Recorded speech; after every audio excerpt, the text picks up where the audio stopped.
Muitas das forças armadas tinham uma estrutura soviética muito inferior no final das contas, então decidiram modernizar o exército. Começaram a aprender com o pessoal da OTAN, com o pessoal do Ocidente, né? E comprar armas melhores e coisa e tal, realmente renovar o exército ucraniano. O Putin não esperava isso. Ele não esperava que o exército ucraniano estivesse melhor, ele achava que o exército dele estava melhor do que realmente estava, porque a verdade é que a corrupção na Rússia é muito grande, e exército é um dos lugares melhores para você fazer corrupção que tem, né? Para pensar, né? Não, você compra um tanque que vale não sei quantos milhões. Se você nunca usar esse tanque, você comprou aquilo ali, ele fica dando voltinha, coisa e tal, então você pode comprar um negócio mais porcaria, que você não vai usar mesmo. Aqui no Brasil deve ser uma festa. Imagina, eu não sei de nada. Supostamente. Mas, por exemplo, comprar pneu, né? Você pode comprar um pneu meio porcaria, muito mais barato do que o real, que se você não precisar numa guerra... Tanto faz. Fica ali o negócio. Mas aí, ou seja, lá na Rússia teve muito disso, inclusive um dos de achar problemas... que tava super armado e super bem armado e não super tava. foda e não estavam. Quando o negócio chegou, a gente tem várias imagens da coluna russa que entrou pelo norte, ali por Belarus, né? E acabou que os pneus estouraram tudo, os pneus dos caminhão russo lá, porque na hora que botou mesmo a coisa pra aguentar o tranco ali de uma guerra, não aguentou, né? E a outra coisa era a comunidade internacional, que realmente o Putin não esperava que Europa, Estados Unidos fosse ter essa reação, né? E é realmente uma coisa curiosa, uma coisa que não dá pra explicar muito. Por que não teve essa reação em 2014 e teve agora, né? Tem um monte de explicações. A explicação que eu acho que é a mais razoável nisso daí é justamente pela internet, né? Em 2014, você já tinha, lógico, internet, já tinha muita coisa, mas não tinha essa comunidade de gente conversando sobre um monte de coisa aí. Poxa, eu faço meu programa todo dia lá falando sobre a Ucrânia, então você começa a conhecer um monte de gente lá, de ucranianos, do pessoal que tá lá, e todo mundo fala, todo mundo troca informação, troca ideia. Então, assim, a gente tá virando uma aldeia global mesmo, todo mundo conversando com todo mundo, né? E aí dessa vez ficou muito óbvio o absurdo que era a coisa, né? Acho que esse foi o principal fator, mas aí realmente saber por que teve essa mudança é difícil. É uma coisa que eu acho, a minha impressão, que pegou até os líderes da Europa e dos Estados Unidos de surpresa. O Biden não esperava isso. Não esperava que o povo americano fosse se comportar como se comportou, tão a favor da Ucrânia, pressionando ele para ajudar a Ucrânia. Tanto que a primeira reação do Biden foi oferecer carona pro Zelensky, né? Falou para ele que, pô, se tu quiser, eu dou um jeito de tirar você da Ucrânia, te colocar em segurança aqui, e tu faz um governo no exílio e não sei o que lá. Aí, pô, ia acabar a Ucrânia, né? No momento que fizesse isso, tirou o Zelensky e acabou a Ucrânia. Foi a famosa frase do Zelensky. Isso foi no dia 26 de fevereiro. A guerra começou 24 de fevereiro. No dia 26 de fevereiro, o Zelensky falou publicamente: não, eu não preciso de carona, eu preciso de munição. Me manda munição. Também foi quando a gente começou a ver essa outra faceta que eu acho que contribuiu muito para isso, que é a excepcional capacidade de comunicação do Zelensky. Isso foi... O Zelensky é um ator, né?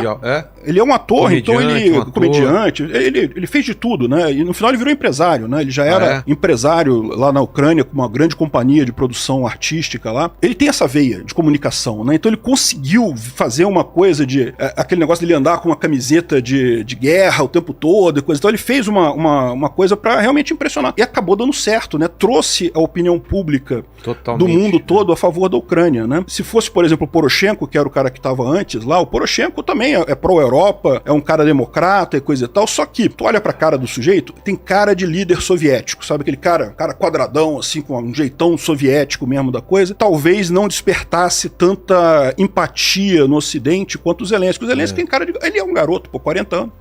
Fez 44 anos agora. Era uma coisa que o Putin achava que ia favorecer ele, o Zelensky como um presidente que não tem uma experiência muito grande, mas no final das contas, no ponto central foi justamente a questão de convencer o Ocidente a ajudar, né? O Putin tinha a carta na mão também do gás na Europa. Que a dependência estava cada vez maior e com aquele segundo gasoduto ia ficar...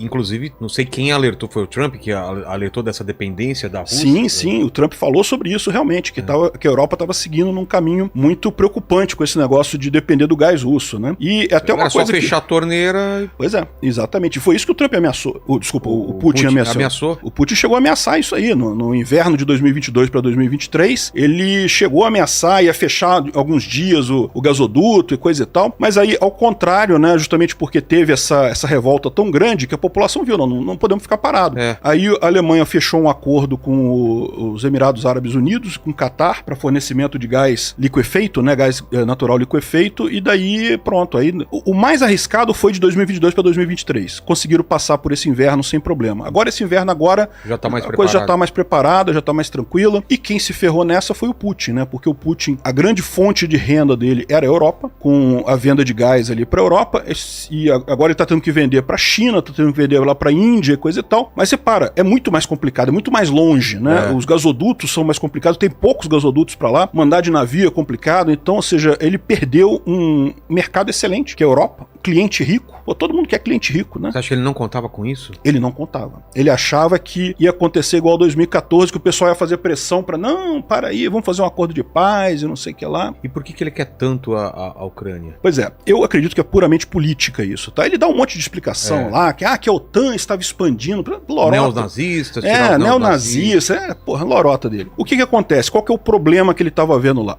Historicamente, a Ucrânia e a Rússia são próximas. Assim, são povos, tem muitas ligações entre eles, né? E o que ele está vendo é o seguinte, quando a Polônia e os países bálticos entraram para a Europa, a qualidade de vida nesses países subiu absurdamente. Você vai na Polônia, cara, a Polônia é impressionante. Quando eu fui para a Ucrânia, você vai pela Polônia, né? Você desce em Varsóvia. Estive lá ano passado, na Polônia. Um monte de obra, um monte de coisa, cidade realmente linda, Varsóvia lá. O que já estava acontecendo já com isso? O pessoal da Rússia começa a olhar para esses países e fala, pô, caramba, né? Podia fazer isso também, né? Podia melhorar aqui a situação nossa aqui também. Se a Ucrânia vai para a Europa e faz esse tipo de coisa, a pressão sobre o Putin ia ficar muito grande. Simplesmente eles não iam querer mais um ditador como nesse estilo soviético, porque a verdade é que o Putin é uma continuidade da União Soviética, né? Ele não se assume comunista como a União Soviética, mas o estilo é o mesmo, super ditadorzão que manda em tudo, que não pode ser questionado, que não centraliza tudo, coisa morre tal. O pessoal que é contrário a ele misteriosamente, rapaz, né? É um tal incrível, de cair, né? Gente de janela, de envenenada, achar